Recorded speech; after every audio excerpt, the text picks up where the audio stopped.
Yeah, send it. Says I'm supposed to avoid legal. No, it doesn't matter. Welcome to Practical You Shooting don't After care. Dark. I do not care, Joel. That's a good point. Yeah. My name is Ben. We're here to talk about shooting. On deck tonight, once to Kim, Hello. GMJP. Hello, Now you say everyone. hello. Hi. Hi, Joel.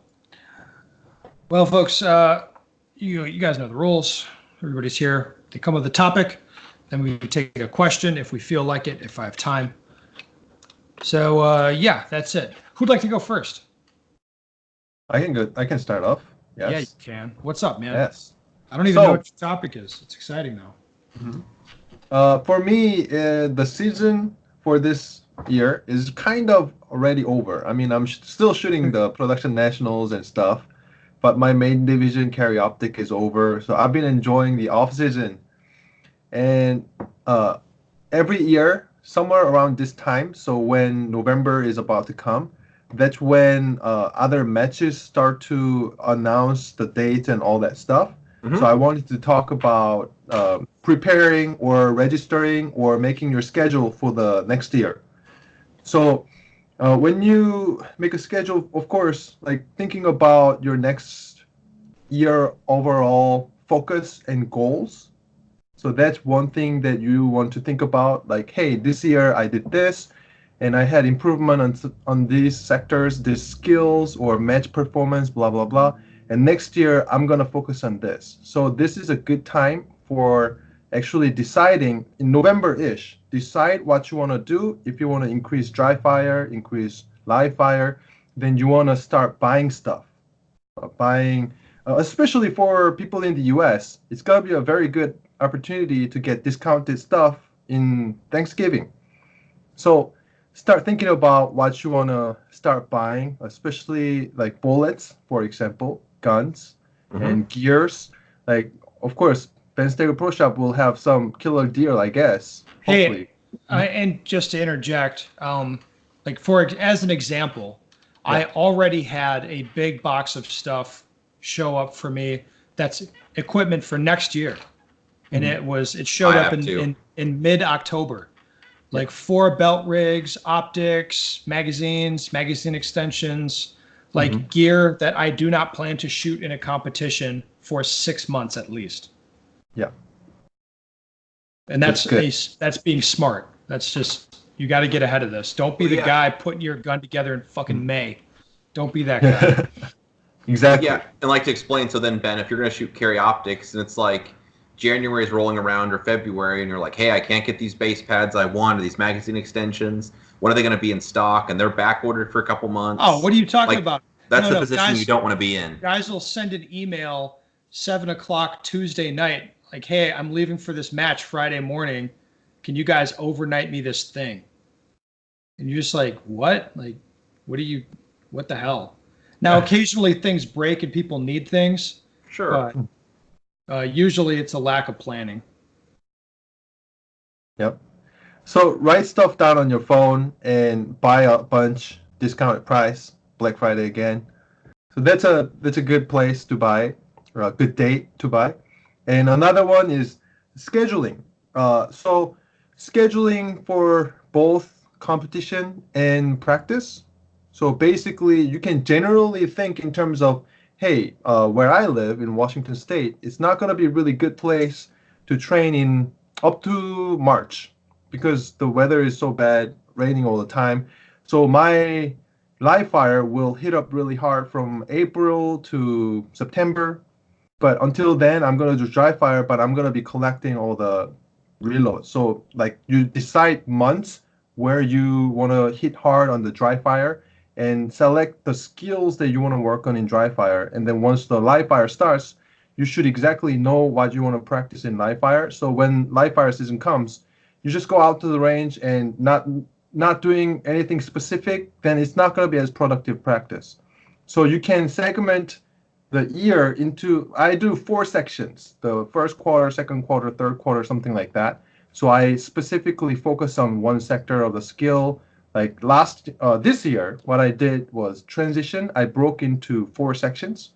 So the first quarter of the year, I only focused on vision speed. So in dry fire, I would move my eyes fast, kind of thing. And then when the live fire season came in, I really started focusing on precise gun transition and shooting with different conformation. So like target focus, side focus kind of thing. So once I go to the live fire section, I exactly know what I do. So I'm not wasting any ammo or time. And then for competition scheduling, yes, you definitely want to find out what matches you want to go to. Some matches sell out very quickly. Mm-hmm. So for me, I already know Extreme Euro Open. That's one of my favorite match. So I'm gonna register that again, November 1st. That kind of match sells out in a day or two, or maybe 3 days. There are some matches I heard, like Area 2 maybe sells out pretty quickly as well. There are many matches that are high quality that sells out quick. So you better know when the registration day is and also when the match day is. So it's decide if you can go in the first place. There's a couple matches I always try to make. Couple area matches, especially Area 6, is in the warm climate. So it's usually in March or April where there's not many competition at all. So that's one of the things I want to go. And that kind of match, I immediately follow the Facebook page. There are a couple matches that has Facebook page and they announce it there before they even have practice score or have it on USPSA website. By the way, Area 6, the dates are announced, but it's not even on USPSA website or even on practice score. You can only see that from a Facebook page. So you gotta start keeping on track on that. Yeah, I like it. Or even waiting too long to register, then you end up getting the last spot or the last couple spots, and you're in a squad where maybe you don't know anybody. So if you want to squad with your friends, it makes sense to register early, and that way you make sure you get in the squad with all your friends too. Yeah, and typically, even if there's openings, the nicer squad usually fills in first. So Saturday, Sunday squad fills in typically first, and then Friday is like the leftovers usually. So if your schedule, like work schedule, makes you only shoot in the weekend, then you gotta be, in time and register quickly and get the nicer timeline squads. Yeah. Or you've been to my area match, Area 3, where it's like the Sahara Desert in the middle of summer, where like, hey, if you want the AM squads where it's cool in the morning, those spots fill up first. So you need to register, right away and get the AM squads if you don't want to be shooting in the heat of the afternoon. So, yeah, exactly. Yeah, so plan ahead. Yeah. So then I'm guessing, for your schedule, Kim, you're looking at like, you already know what Nationals is. So that's when your season ends. And so then you're just looking at when you want to start, like how early in the year and then how long you want your season to be. Is that right? How many months kind of? Yeah, exactly. Yeah, that's smart, like getting ahead of the game. So all of us here are doing this. Yep. I imagine a lot of people don't. I'll sign up for like every match I'm pretty much going to go to. As soon as registration opens, the first part of January or first part of February, I just sign up for everything like right off the bat. Mm-hmm. And that can actually affect the performance too. Like for example, Frostproof range. I would like if I'm gonna register for Florida Open and I'm gonna try to avoid as much as AM shooting, because when the sun comes up, it's right in your eyes. So the early you register, you're gonna get nicer time as well schedules. Yeah. Yeah. I like it. All right. Let's move on, Mr. Joel Park. What do you got? I want to talk about one of the most important skills, and that is target transitions. So I've learned a lot this year. I would say working on target transitions has had a huge impact on my scores, and mainly for points. So I took a class from Ben 2 years ago. One of my biggest. Okay, there you go. It was May of 18, wasn't it? Yes, you're right. I'm sorry. Don't worry about it, Joel. Not mad at you. 1,000 pardons. My biggest takeaway was that I was pushing the gun too hard when I was transitioning. So thinking about it logically, you're scored on time. When you aren't shooting a target, you want to get the gun to the next target as fast as you can. I mean, that intellectually that makes sense. So if you use more muscle, the gun gets there faster. Like, okay, I'm saving time. The downside is you lose precision, and you might overswing or underswing the target. So maybe you're shooting like a popper, you overswing the gun, you push it too far, it's a miss, then you have to bring the gun back and shoot it. Or maybe you're on a tuxedo and you swing it too far, you're like, nope, it's in the black, then you have to come back like, okay, here's the scoring area, now shoot. So I was shooting Charlies like crazy, basically. That was my assessment too. Yeah, I mean, I just throw the gun at the target and I would start railing on him. So, well, you and Cody both had it in your head, which I'll tell you this: most people do. Mm-hmm. Most people, because it makes sense. Where it's like the speed that you physically get the gun from one target to the next is the important part. Is what people think. That's what the timer shows me, dude. Like I'm looking at, let's say I shoot El Prez, and I'm like, hey, what are these transition times? I need to push down the transition times. Yeah, but once you can transition, like let's say your M class or GM, where you're moving the gun around the targets, quickly, like then it's like your training has to be focused on the precision. Yes, which is what you've done. Yeah. So I mean, I was even able to make GM with, I would say, terrible target transitions because I have a pretty good index and I'm fairly strong on close fast shooting. So I was doing a lot of things wrong, but I was still being, I suppose you could call it, successful. So the correct way, like Ben demos this, you just look at the spot, you bring the gun there without juicing the transition too hard. So now you're thinking, how do I know when it's too much or not enough? So dry firing without pressing the trigger will show you exactly what the sights are doing if you care to pay attention. So, yes. I mean, that's the key. The dot kind of jams it down your throat, and the iron sights, you have to just pay more attention, but the info's there for you either way. So on the range, even before I load up to shoot a drill, I will do this, or obviously in dry fire, where I set up the array and I move the gun from target to target, paying an extremely high level of attention to how the sights track and where they stop. I pick an exact spot with my eyes, and I bring the sights to where I look. Then my eyes move, then the sights move. So I don't hold the gun there long thinking like bang, bang, and then move the gun, bang, bang. I just move the gun to the spot. As soon as it gets there, it's like where it's at, I move it to the next spot. I'm not pressing the trigger, because when you press the trigger, that gives me something else to focus on, be distracted by, and the gun moves when you do that. So I'm not pressing the trigger at all. So even on the range, if I'm hot, I might have the gun chambered and I draw the gun hard, like draw the gun fast this target, and I just move it through exactly the scenario I want to shoot. I'm not pressing the trigger. My finger's just resting on the front of it. And I'm just like, okay, look. Okay, that's good. We'll do that a couple times. The gun's already hot. Then I'll hit the timer and do the drill. So I think that kind of outlines it. So if I get to the target and the sights bounce too much, then obviously I'm juicing it too much. But I'm really paying very high attention. So a few things to point out. On very close targets, the level of care needed is less, obviously, because the A box is big and the target's closer. The precision becomes less important. But on a wide transition, then you're obviously going to need to juice the gun a little bit, maybe like halfway, and then you kind of let the gun glide into the target. So would you agree with that, Ben? Yeah. Okay. Your face said like, no, what are you talking about? So I've got some porn going in the background. Oh, perfect. We'll enjoy your show. I don't mean to interrupt. I'm sorry. I'm kidding, Joel. That was a little joke for you. I know you are. So for me, the big light bulb moment was watching Ben demo transitions. So he's telling me to do this, and I'm like, I get it. Like, you're better than I am, but I need this to be fast. So Ben was doing the drill I was explaining, where you move the gun without pressing the trigger. And I'm just like, look, like sights, like eyes, sights, eyes, sights. He's just looking, the gun's going around. I'm like, yeah. Okay, it seems slow.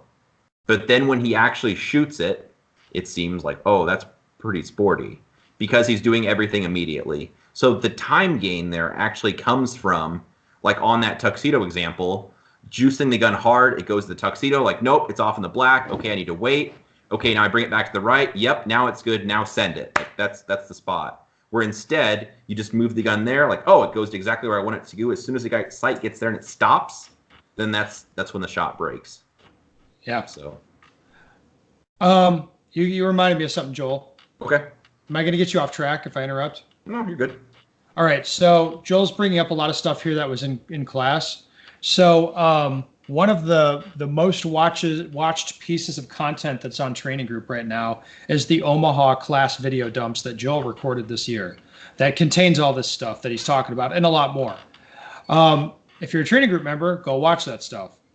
Uh, Also, by the time people are hearing this, it's going to be 3 parts in total, but there's new video talkthroughs coming up. A fundamentals class that I did in Wisconsin that was recorded, and then a skills and drills class in Atlanta, where it might seem pretty frequent that I'd have video dumps coming, like 5 months after the previous video dumps.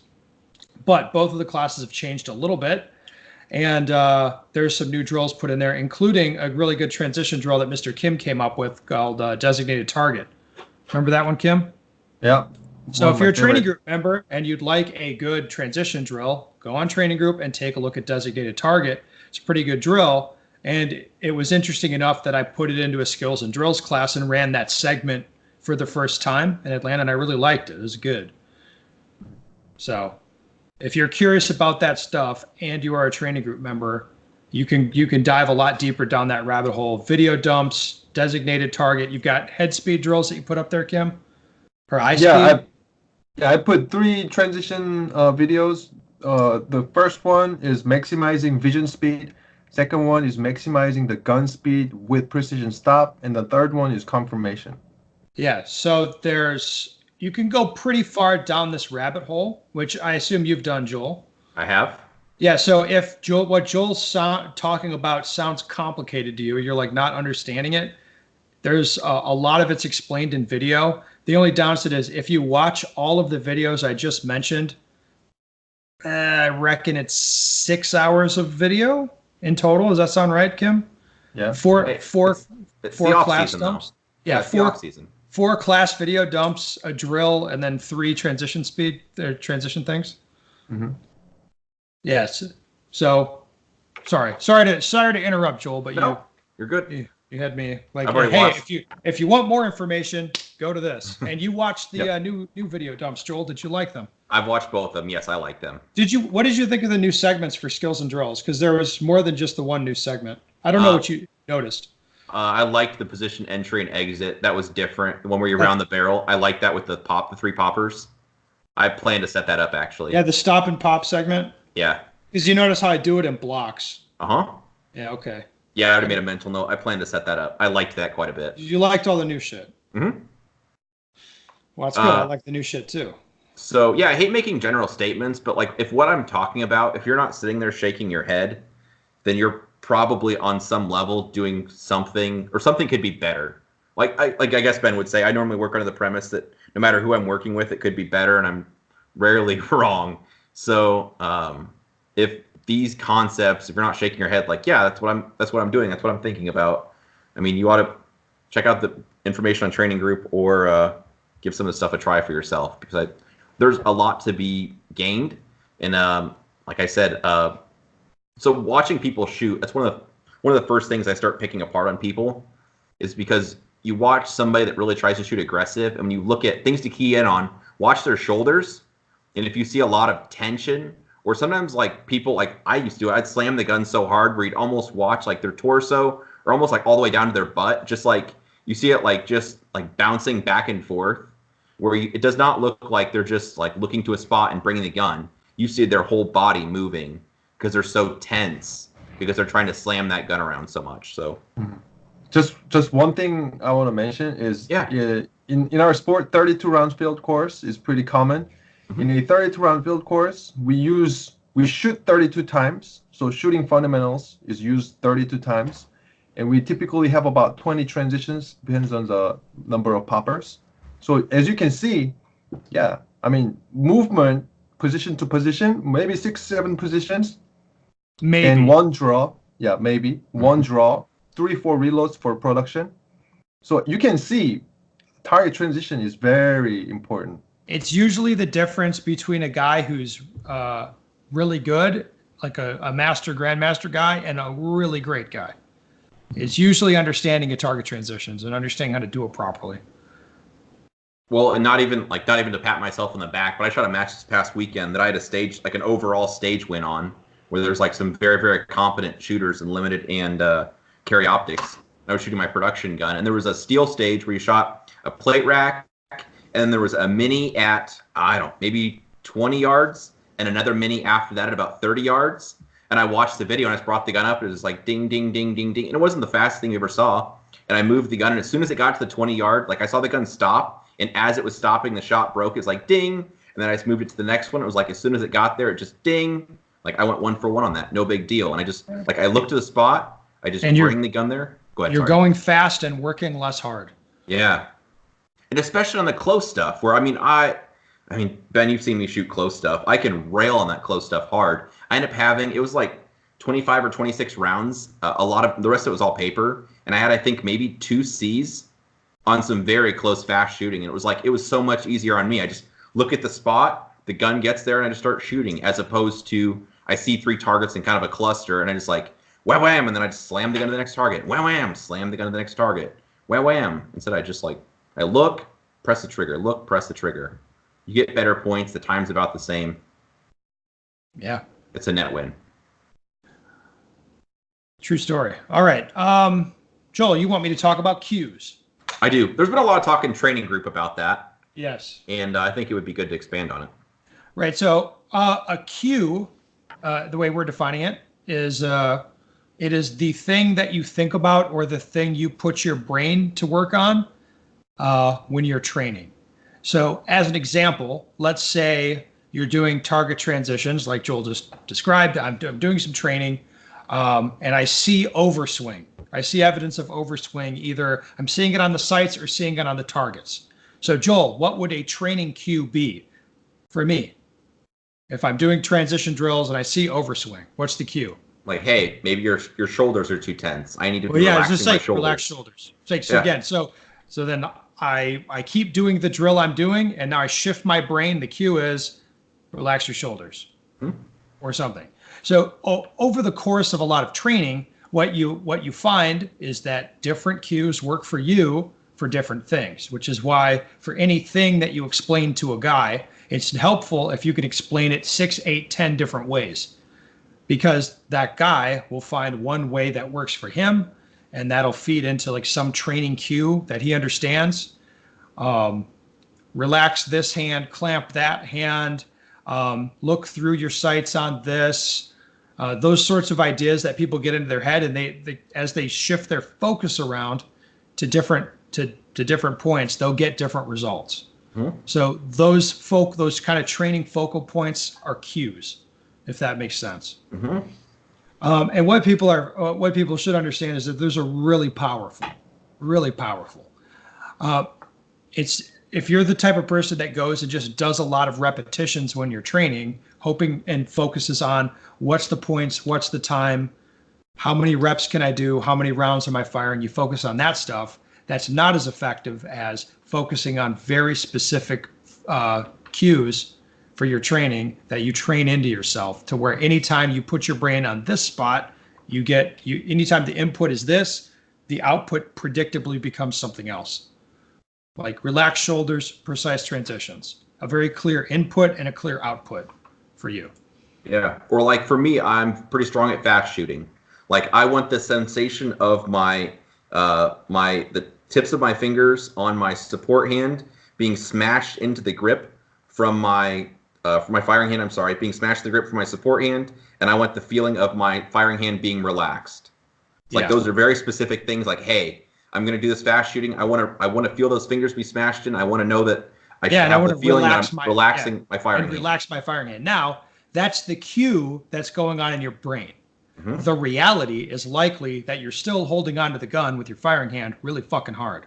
Yes.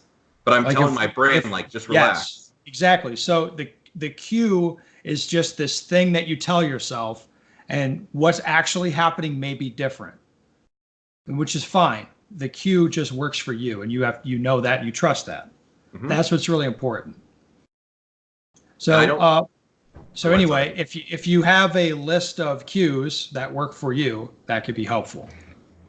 Like that'd be great. And if you have breakthrough marksmanship, which is super condensed and really simplified to the point where a lot of people don't like how simple it is. But what it really has in there is this is the problem, this is the correction. This is the problem, this is the correction. So you have those cues for your training, which is actually what you're doing when you're training. You're thinking about specific points, specific things. Yeah, and I would also say I don't think there's any right or wrong cue. It's just what works for you. 100%. Well, we're like, that's where I say the reality of what's happening with your body might be different than what you're perceiving or what you're telling yourself, but that doesn't really matter. Like, it's input and output. The intermediary, like whatever your body's doing, don't worry about that shit too much. Mm-hmm. So using a video is definitely helpful to link your brain. So like you said, when I was training, like second year, when I started working on movement heavy, I thought I was doing like a full extension with my leg and like jumping out of the position. And when I actually look at the video, I was like crab walking. So what I think is actually what was not necessarily happening in reality.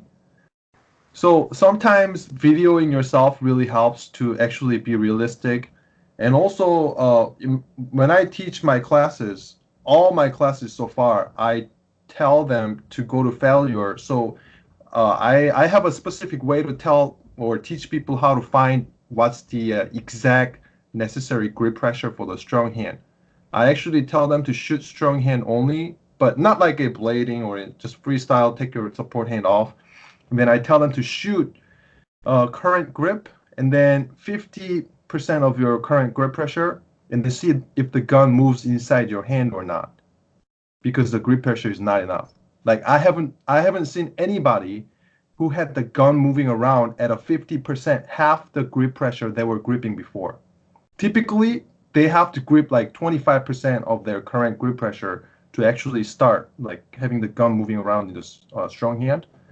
And then once the gun moves around, I tell them, hey, just 10% increase now, 10% increase. And then typically like about 20% of their current grip pressure or 30, depends. Now the gun starts moving around, and that's the point where you want to increase just a little bit, and then the gun doesn't move around, then that's the enough necessary grip pressure for the strong hand. And a lot of people freak out. They cannot accept the truth that you don't need that much pressure onto the strong hand, to the grip. Mm-hmm. Yeah, a lot of people freak out. I mean, this is it. Wow, I've never shot like this. And they shoot it like that. Absolutely way less pressure onto the hands. No, not much tension. Shoot like normal too. Same recoil measurement. Guys, amazing. Mm-hmm. Do you want to do a question? Who's feeling like that? I would love to. I had one picked out. Thought you were never going to ask. Well, it's not one that you necessarily are going to love, though. Oh. Podcast question. Could you explain the World Shoot process, schedule, U.S. team selection, and talk about qualifying matches? You want me to do this one, Kim? Sure. Okay, so the World Shoot selection process for this cycle, this World Shoot cycle, is this very similar to, if not exactly the same, as the ones previous to it. The next World Shoot selection cycle may be different. I suspect it will not be dramatically different, but it may be. So take this with a grain of salt. So the way it's worked as long as I've been going to World Shoot is we're going to have 4 qualifying matches to get a slot. So that'll be 2 USPSA nationals and then 2 IPSC nationals. I'm doing the air quotes for IPSC nationals, the match midsummer in Florida. It's not really a nationals. They call it a nationals. They'll give you a trophy that says nationals on it, but it's not really fucking nationals. It's the people that go there are primarily interested in IPSC and going to World Shoot. They're interested in IPSC stuff. But anyway, on the strength of those 4 matches held for the 2 years prior to World Shoot year, so that's USPSA Nationals last year, USPSA Nationals this year, and the associated IPSC matches last year and this year, they determine who gets to go to next year's World Shoot.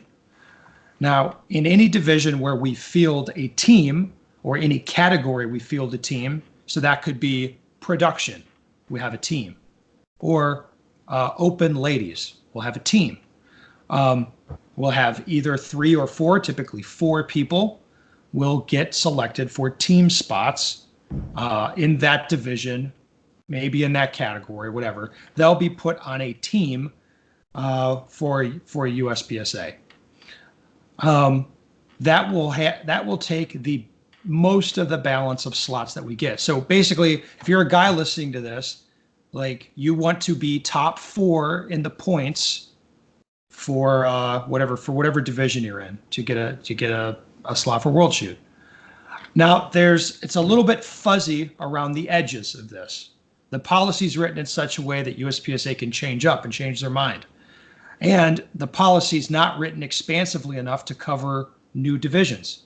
So for example, we don't have anything in our policy written to cover a production optics light team. So maybe they'll just figure something out. It's not really clear. The policy will probably be expanded. Is this sounding good so far, Kim? Yeah. Yeah, there's a little bit of wiggle room in there. Also, the 4th member of any team is the president's pick. So the way the policy is written again is the top 3 guys, they get to go based on the points. The 4th person, the president can pick.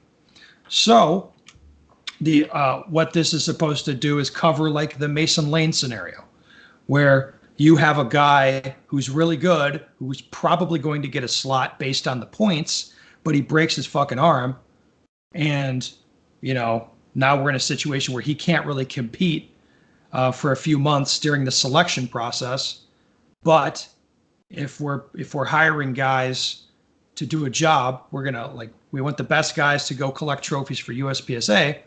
You might want Mason on your team. So again, the policy's written with a little bit of wiggle room. I don't know what they're going to do in that specific scenario, but that is the scenario that you would have that kind of let the president pick the 4th guy. Is it, does that sound about right, Kim? Yep. Yeah. So that's the way that the policy's written. And then if you're just a dude wanting to go to World Shoot, so maybe we use up 48 or 52 slots for World Shoot. As USPSA uses them up on teams. We got 8 slots left, and we'll probably request more slots for World Shoot. Let's say maybe we get some of them. So we have, 13 slots that are non-team slots. Well, the president will decide how to divvy those up, and typically it just goes down in terms of points. But again, they kind of tilt it a little bit so that if maybe you're not competitive anymore, you used to be competitive, maybe you've gone to a bunch of other World Shoots and they know that you're actually going to show up. Maybe you're a super junior shooter and you want to go, whatever the situation is, they will try to get you a slot on the strength of that. So it's kind of like you apply for the slot and they kind of decide who gets them is kind of how it works. But the current leadership, Foley, he hasn't really shown that he likes making these sorts of decisions, so he tends to just go based on the points, the numbers. Anyway, so that's the process. So if you're interested in going, you start going to Florida and shooting the Midsummer IPSC match there, and you shoot USPSA Nationals in your division, and that gives you a good chance of going. And actually, there's a way you can basically do 2 divisions. So you shoot 4 nationals maximum, and the score is picked the top 3 scores. So how I did, and also other shooter I know, I did carry optics 3 nationals, so 2 USPSA carry optics and 1 IPSC, and then production also I shot 2 production and also 1 IPSC production. So I get 3 scores for 2 divisions. So for me, it was more of a backup plan. Just whatever carry optics division is, not legitimized by then kind of thing.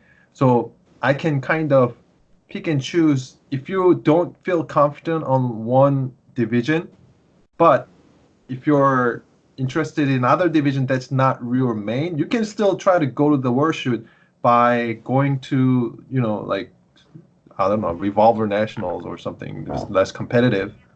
So, yep. Yeah.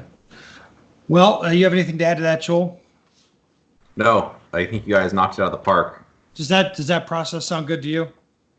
Sounds amazing. Joel's busy now. It's time for him to go to work. All right. Thank you guys for I coming actually am on. getting phone calls from work, but what do you do? You go. You pick up the phone, Joel. You answer the call. I just said, sorry, podcasting. Send lock phone. All right, guys. Thank you for coming on. Listeners, if you have a question you'd like the answer to, go to benstegler.com. Send me your question. We'd love to hear from you.